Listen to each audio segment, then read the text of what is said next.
Bismillahirrahmanirrahim. Assalamualaikum warahmatullahi wabarakatuh.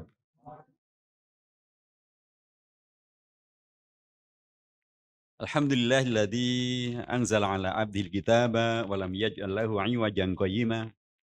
Alhamdulillahilladzi arsala rasulahu bil huda wa dinil haqqi yudhhirahu 'ala ad-dini kullihi wa kafa billahi syahida wa kafa billahi nasira wa huwal ladzi ba'athahu mu'alliman wa mubasysyiran wa nadhira wa da'iyan ila Allahi bi'idnihi wa sirajan munira.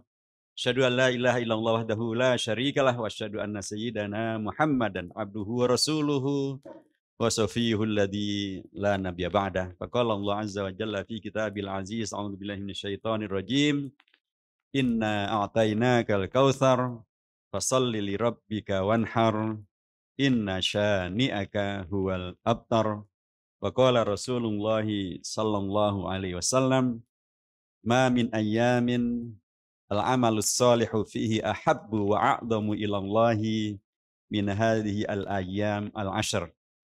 Fa'aksiru fihi minat takbir wat tahlil wat tahmid wat tasbih. Atau kama qala Rasulullah sallallahu alaihi wasallam.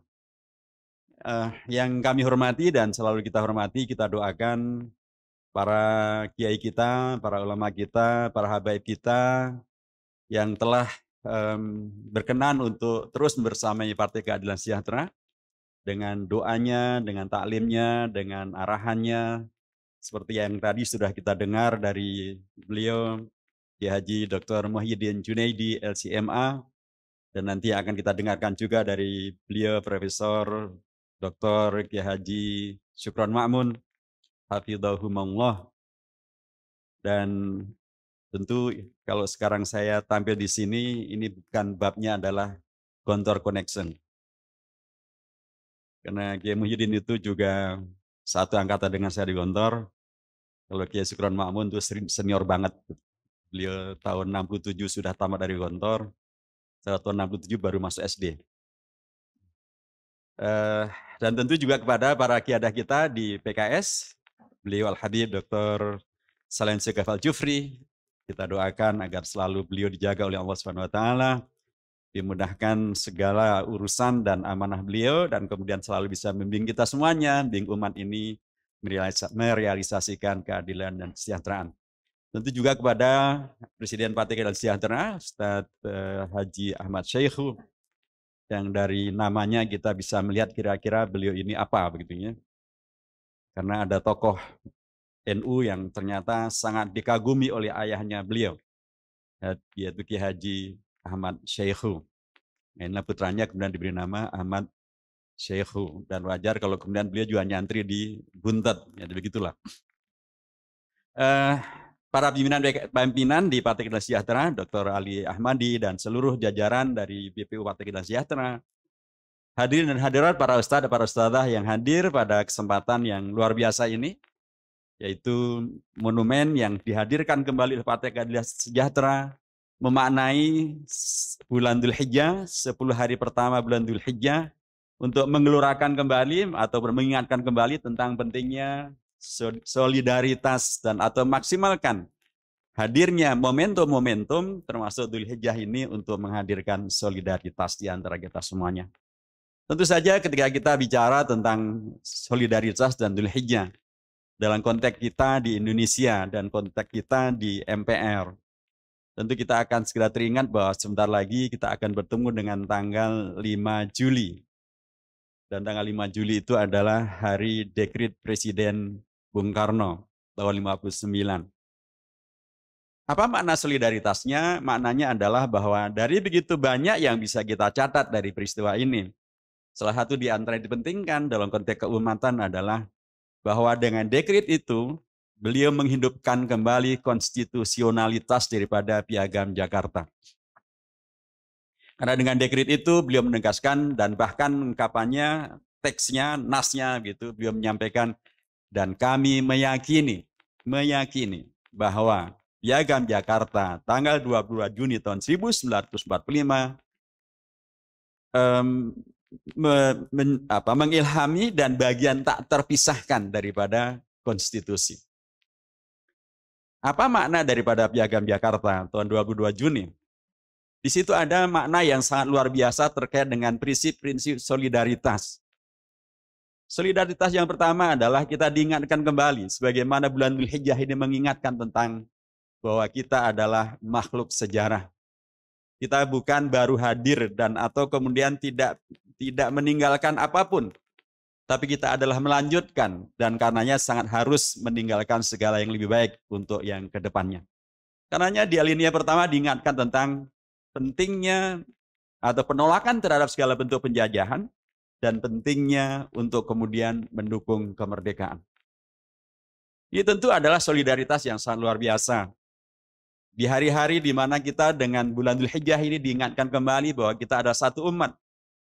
Karena dengan bulan Dzulhijjah kita tadi diingatkan tentang bagaimana kita oleh Rasulullah diajarkan tentang nilai-nilai yang sangat dipentingkan di 10 hari pertama bulan Dzulhijjah. Bagaimana kemudian tadi Ustadz Haji Muhyiddin Junaidi mengingatkan tentang prinsip-prinsip keteladanan daripada Nabi Ibrahim dan Nabi Muhammad SAW. Dan memang dalam Al-Quran hanya ada 2 kata tentang uswah. 1 di surah Al-Mumtahanah dan 2 di surah Al-Ahzab. 1 adalah terkait dengan Nabi Ibrahim, laqad kana lakum fi Ibrahima wa man ma'ahu uswatun hasanah. Walladzina ma'ahu uswatun hasanah. Dan yang kedua adalah laqad kana lakum fi Rasulillahi uswatun hasanah. Kedua nabi besar, Nabi Ibrahim dan Nabi Muhammad SAW, memberikan kepada kita sebuah fakta bahwa kita adalah sejarah. Kita bagian dari sejarah, kita melanjutkan sejarah, kita mewariskan sejarah. Sejarah itu diantaranya adalah sejarah perjuangan dan tuntutan tentang masalah kemerdekaan dan penolakan segala bentuk penjajahan.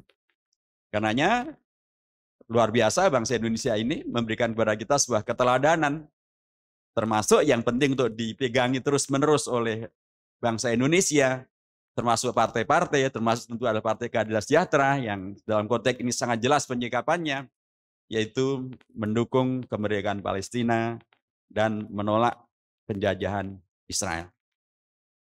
Hal yang hari-hari ini menjadi ramai kembali karena tiba-tiba beberapa jahat Indonesia memberikan jaminan bahwa kesebelasan Israel bisa main di Indonesia tahun 2023 dalam salah satu event final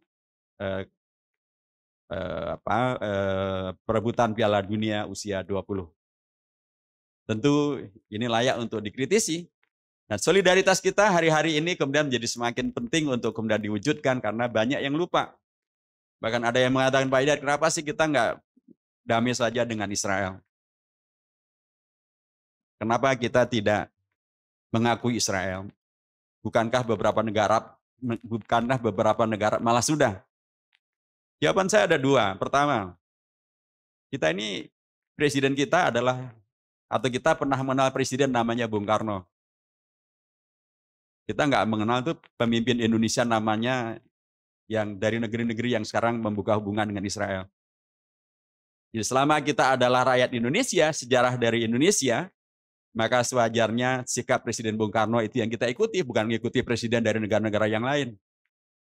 Dan Bung Karno luar biasa dalam hal ini, beliau memberikan keteladanan tentang pada tahun 57, beliau lebih memilih untuk kesebelasan Indonesia tidak masuk ke final Piala Dunia ketimbang harus main dengan Israel. Karena main dengan Israel artinya adalah mengakui penjajahan Israel. Dan tahun 62 diulangi lagi. Indonesia menjadi penyelenggara Asian Games. Lebih baik tidak mengundang Israel. Dan memang tidak diundang untuk Israel, tidak diundang untuk main di Asian Games di Jakarta, ketimbang harus kemudian mengakui penjajahan Israel terhadap Palestina. Itu tahun berapa? 58 dan 62. Apa maknanya? Sampai tahun 62, kejahatan Israel itu belum semengerikan seperti sekarang ini. Sampai tahun 62, Israel baru bisa menjajah sekitar 22% tanah Palestina. Apa yang terjadi sekarang? Lebih dari 85% tanah Palestina sudah dijajah, direbut, dikuasai, dikerjain sama Israel. Termasuk Masjidil Aqsa, termasuk Gaza yang sudah diisolasi 15 tahun. Itu belum kejadian sampai tahun 62. Sekarang logikanya adalah Dulu hanya 22%, Bung Karno menolak. Dulu Masjidil Aqsa belum dikerjain seperti sekarang ini, Bung Karno menolak. Dulu nggak ada isolasi sampai 15 tahun terhadap Gaza, Bung Karno menolak. Lah sekarang kok malah dibukakan karpet merah? Di mana letak konstitusionalitas penyikapan kita? Solidaritas kita bagaimana? Luar biasa, tahun 44, itu Sayyid Al-Amin Al-Husaini, mufti Palestina, dari pengasingannya di Jerman, beliau sudah membuat pernyataan terbuka melalui radio, dengan bahasa Arab tentunya, dan disampaikan dukungan atas kemerdekaan Indonesia. Itu tahun 44 loh. Mengapa beliau menyampaikan dukungan kepada kemerdekaan Indonesia? Karena ternyata beliau mendengar berita bahwa tahun 38, tahun 1938, ternyata Kiai Haji Hashim Asy'ari dan Kiai Haji Wahab Hasbullah sudah membuat gerakan, fatwa, dan bahkan dukungan konkret untuk perjuangan kemerdekaan bangsa Palestina menolak penjajahan Israel. Subhanallah, tahun 38. Kiai Haji Hashim Asy'ari mendukung Palestina merdeka dan menolak penjajahan Israel dengan doa. Dia menganjurkan umat untuk mendoakan perjuangan dan dukungan untuk perjuangan bangsa Palestina. Kalau Kiai Haji Wahab Hasbullah mengingatkan umat untuk membantu dengan uang, dengan dana yang bisa dilakukan. Jadi ketika kemudian tahun 44, dari Palestina menyampaikan dukungannya itu, adalah karena Indonesia sudah mendukung duluan. Jadi wajar kalau kemudian mereka juga mendukung Indonesia. Apa yang saya katakan dari peristiwa ini? Sekali lagi, bulan Dzulhijjah mengingatkan tentang fakta bahwa kita adalah sejarah, kita makhluk sejarah, kita melanjutkan sejarah yang dahulu telah dilakukan oleh Nabi Ibrahim, kemudian Nabi Muhammad SAW, dan kemudian melanjutkan apa yang dilakukan oleh bangsa melalui piagam Jakartanya. Dalam konteks ini adalah dukungan untuk kemerdekaan Palestina dan menolak penjajahan Israel, termasuk dalam konteks ini adalah penting umat untuk diingatkan tentang fakta ini. Fakta bahwa tahun 58, 62 Bung Karno menolak. Padahal waktu itu penjajahan Israel baru 22%. Sekarang penjajahan sudah 85%. Dan bahkan Masjidil Aqsa sangat membahayakan karena Israel mengklaim dan sudah didukung oleh Amerika Serikat dan beberapa negara yang lain bahwa ibu kota Israel adalah Yerusalem. Dan itu tidak boleh dibagi. Dan itu artinya Masjidil Aqsa akan kemudian sangat mengkhawatirkan masa depan. Itu satu. Yang kedua, Bapak Ibu yang dihormati, dalam konteks kami di MPR, dan konteks kita dalam konteks keumatan dan kebangsaan, saya kira juga amat sangat penting untuk diingatkan kembali tentang solidaritas dalam bentuk yang lain, yaitu tentang sejarah dan atau tujuan negara Indonesia merdeka, yaitu untuk menjadi negeri yang merdeka, untuk menjadi negeri yang maju, berdaulat, adil, dan makmur. Bagaimana bisa menjadi berdaulat, adil, dan makmur? Salah satu diantaranya adalah ketika kemudian solidaritas ini muncul. Dan inilah yang kemudian terjadi dengan peristiwa Idul Adha, Idul Kurban. Itu juga yang terjadi dengan mengapa disyariahkan haji. Yang kemudian di sana pasti mensyaratkan tentang istita'ah.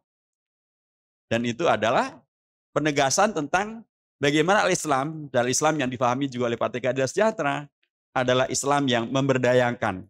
Islam yang mendorong umatnya untuk menjadi umat yang maju, umat yang makmur, umat yang sejahtera, umat yang bisa menegakkan keadilan. Tapi umat yang kemudian menghadirkan solidaritas dengan itu semuanya. Karenanya menjadi amat sangat dipentingkan bagaimana kemudian penyikapan daripada partai ini di DPR yang kita dengar dari kawan-kawan kita di DPR, bagaimana kita sangat solider dengan kondisi rakyat. Sekarang ini dalam konteks kurban, kita akan bertemu dengan masalah yang sekarang bahkan sebagian menyebutnya sebagai sudah ada kedaruratan. Darurat penyakit mulut dan kuku. Bukan untuk para buzzernya. Kalau para buzzer mestinya mulut dan kukunya mestinya sakit gitu ya supaya tidak melanjutkan buzzernya. Tapi justru terjadi kepada para hewan, dalam konteks ini adalah sapi, yang adalah dalam konteks Indonesia paling banyak dirujuk untuk dijadikan sebagai sarana berkurban. Sehingga banyak yang mengkhawatirkan bagaimana nanti kurban kita, Tapi kita berkeyakinan bahwa tentulah semuanya pasti akan diatasi dengan yang terbaik, dan itu yang sudah diingatkan berkali-kali oleh ikhwah kita, sahabat-sahabat kita, anggota DPR dari PKS di beragam komisi, termasuk yang paling vokal tentang ini adalah anggota DPR kita dari Sukabumi, Dr. Hewan Slamet. Sesuai dengan namanya, mudah-mudahan bisa menyelamatkan hewan-hewan itu supaya kemudian bisa selamatlah bangsa Indonesia. Termasuk selamat juga lah prosesi nanti pelaksanaan berkurban di Hari Raya Idul Kurban. Adanya syariah tentang berkurban, adanya syariah tentang berhaji, menandakan tentang sekali lagi pentingnya umat ini terus bisa memacu diri, memacu keluarganya, memacu lingkungannya, memacu organisasinya untuk kemudian bisa menghadirkan apa yang ditegaskan dalam Piagam Jakarta sebagai adil, makmur, dan juga berdaulat. Dan itu artinya sekali lagi pasti mementingkan adanya solidaritas. Karena tidak mungkin kita bisa adil, makmur, maju, berdaulat, apalagi merdeka, kalau kita sendirian. Kalau kita tidak solider. Kalau kita tidak memberikan solidaritas kita. Kalau kita tidak kemudian terlibat di dalam menghadirkan solidaritas bersama dengan komunitas-komunitas yang lainnya. Idul Adha, bulan Dzulhijjah adalah salah satu daripada episode bagaimana Allah SWT melalui Al-Islam, melalui Rasulullah, melalui Nabi Ibrahim, mengingatkan kembali tentang nilai-nilai solidaritas ini. Yang salah satu diantaranya penting hadir secara konkret. Hadir secara konkret itu salah satu diantaranya adalah dengan prosesi berhaji. Yang konkret itu diantaranya adalah dengan prosesi tentang melaksanakan Idul Kurban, melaksanakan penyembelihan kurban dan pembagian daging kurban. Karena dengan penyembelihan hewan kurban, pembagian daging kurban, maka dalam dirinya terjadilah dua hal sekaligus. Kurban taqarrub kepada Allah Subhanahu wa taala, la yanalallaha luhumuha wala dima'uha walakin yanalu at-taqwa minkum. Yang akan diterima adalah bukan darah yang dialirkan maupun juga bulu yang banyak maupun juga kemudian daging, tapi yang diterima oleh Allah adalah nilai yang kemudian membasisi atau menjadi dasar mengapa hewan kurban disembelih. Itulah takwa. Itu tentu adalah solidaritas kedekatan kita kepada Allah Subhanahu wa taala. Karena tidak mungkin kita bisa melakukan itu kalau kita jauh dari Allah Subhanahu wa taala. Tidak mungkin kita bisa melakukan itu kalau kita merasa Allah tidak dekat dengan kita. Tidak mungkin kita melakukan itu bila kemudian ini bukan perintah dari Allah yang kita laksanakan. Yang kedua adalah ketika kemudian dengan hewan kurban itu disyariahkan agar hewan kurban yang disembelih bukan untuk kemudian semuanya dimasukkan ke kulkas atau dimasak sendiri, dinikmati sendiri, tapi untuk dibagikan. Sebuah penegasan tentang solidaritas itu sesuatu yang memang sangat disyariahkan secara konkret. Dan itu satu yang amat sangat positif, dan apalagi di tengah kondisi yang sekarang ini banyak kesusahan bagi umat, bagi warga. Harga-harga naik, semuanya bertambah. Termasuk katanya ada yang ingin menambah masa jabatan presidennya.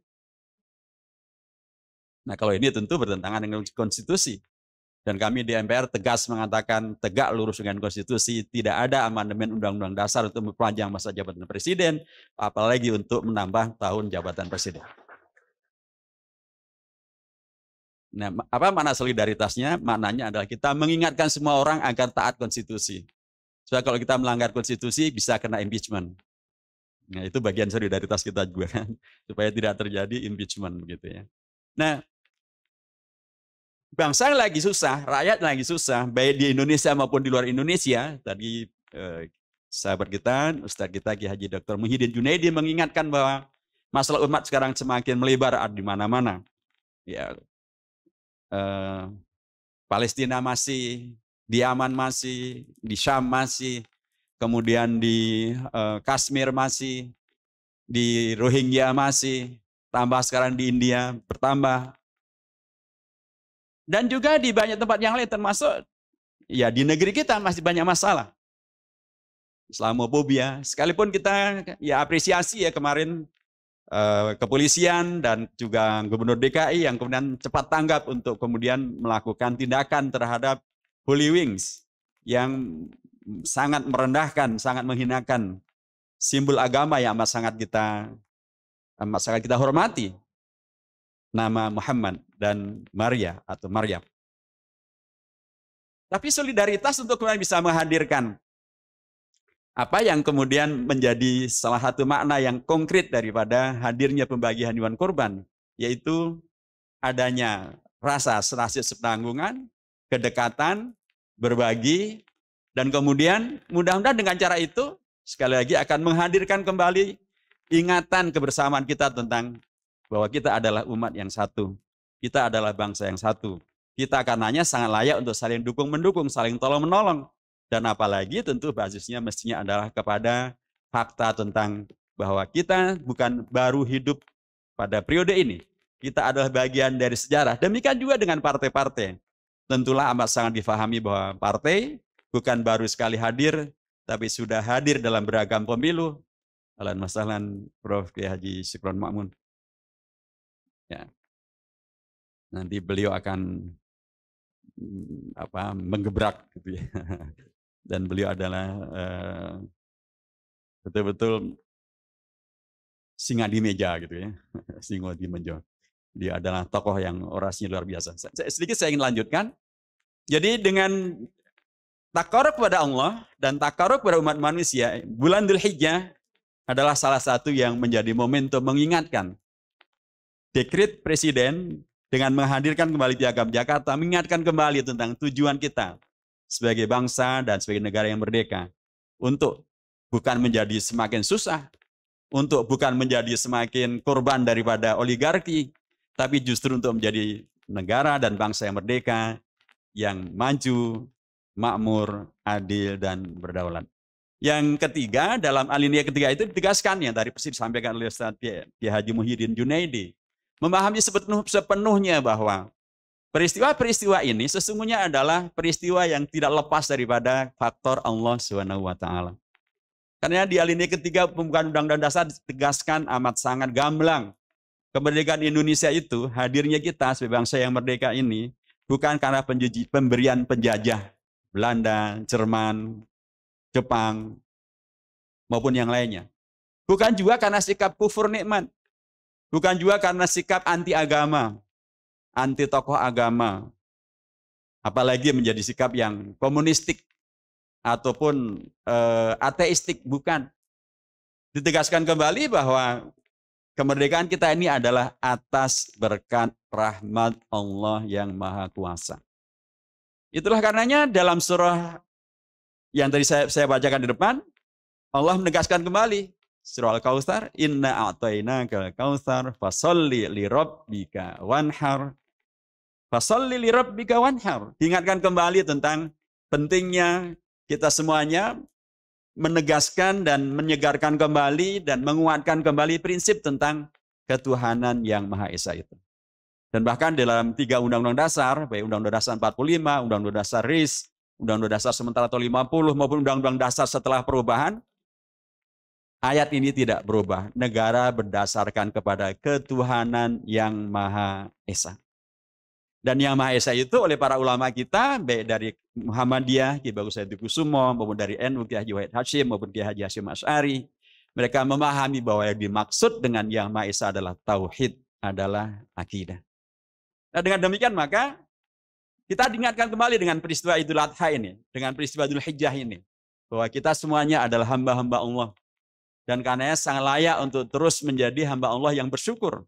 Karena jangan menjadi kufur nikmat, menjadi anti agama, menjadi anti ulama, menjadi anti habaib, menjadi anti kepada al-Islam, menjadi anti kepada nilai-nilai yang membawa kepada keberkahan. Ya dengan cara itu Indonesia merdeka, dengan cara itu juga Idul Adha akan bisa kita laksanakan, Idul Kurban akan bisa kita laksanakan.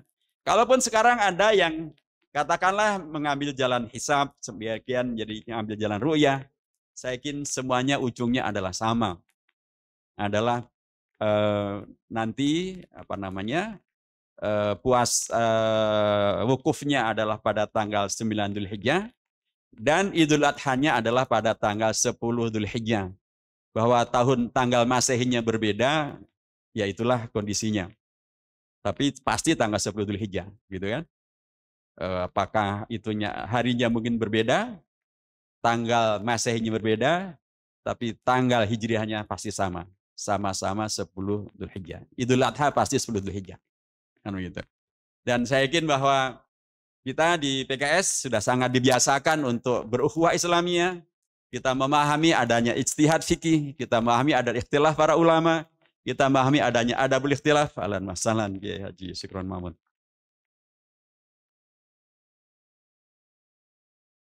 Saya segera mengakhiri ya. Karena kaidahnya sudah sangat jelas. Idza wujidal ma batalat tayammum gitu. Kalau air sudah datang nggak boleh lagi tayamum gitu ya.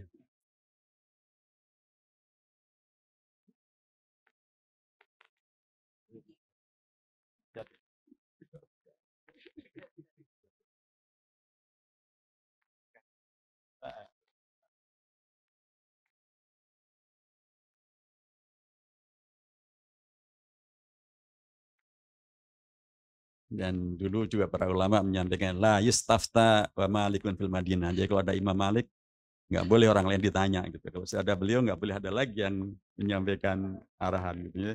Baik, segera akan saya tutup. Jadi sudah sangat sewajarnya bila partai politik seperti PKS dan apalagi partai politik Islam seperti PKS memaksimalkan momentum-momentum untuk menegaskan kembali tentang masalah solidaritas. Idul Hijjah dengan Idul Kurbannya, dengan hajinya, ya, dengan bulan Juli di mana ada dekret. Semuanya sesungguhnya adalah sarana-sarana yang Allah hadirkan, wasilah-wasilah baik yang Allah hadirkan, sejarah yang membawa kepada kita semuanya, termasuk partai-partai politik, untuk eksis dan eksistensinya justru dalam rangka untuk mengokohkan solidaritas, mengokohkan ukhuwah Islamiyah, ukhuwah wataniyah, ukhuwah basyariyah untuk merealisasikan segala yang menjadi hikmah daripada adanya udhiyah, Idul Kurban, maupun juga adanya peristiwa-peristiwa selama bulan Dzulhijjah, maupun juga peristiwa-peristiwa yang terkait dengan keindonesiaan kita, seperti masalah yang terkait dengan Piagam Jakarta, maupun juga yang terkait dengan dekret Presiden tanggal 5 Juli tahun 59. Saya kira demikian, jazakumullah khairan, wal afu minkum, dan tentu saja sekali lagi kita sampaikan ahlan wa sahlan kepada kiai kita, Kiai Haji Profesor Dr. Syukron Ma'mun, dan sesuai dengan namanya, beliau selalu layak untuk disyukroni, karena beliau adalah kiai yang sangat makmun, sangat amanah, dan sangat kita percayai. Jazakumullah khair sekali lagi, dan kita akan mendengarkan nasihat-nasihat dari beliau yang akan sangat membingkai dan memberi arahan kepada partai-partai politik, termasuk Partai Keadilan Sejahtera dan umat semuanya, untuk kemudian kita betul-betul bisa memaksimalkan seluruh momentum yang ada ini sebagai solidaritas untuk menguatkan keumatan kita, menguatkan kebangsaan kita, dan menguatkan tentang keistiqomahan kita bersama dengan apa yang diajarkan oleh Rasulullah, diajarkan oleh para ulama, mengisi waktu dan kehidupan, menghadirkan solidaritas yang sebesar-besarnya dan setinggi-tingginya. Barakallahu fikum jami'an, wallahu ma'akum, walan yatirakum a'malakum, wallahu muwaffiq ila aqwamit thoriq, wallahu hadi ila sawa'is sabil. Wassalamualaikum warahmatullahi wabarakatuh.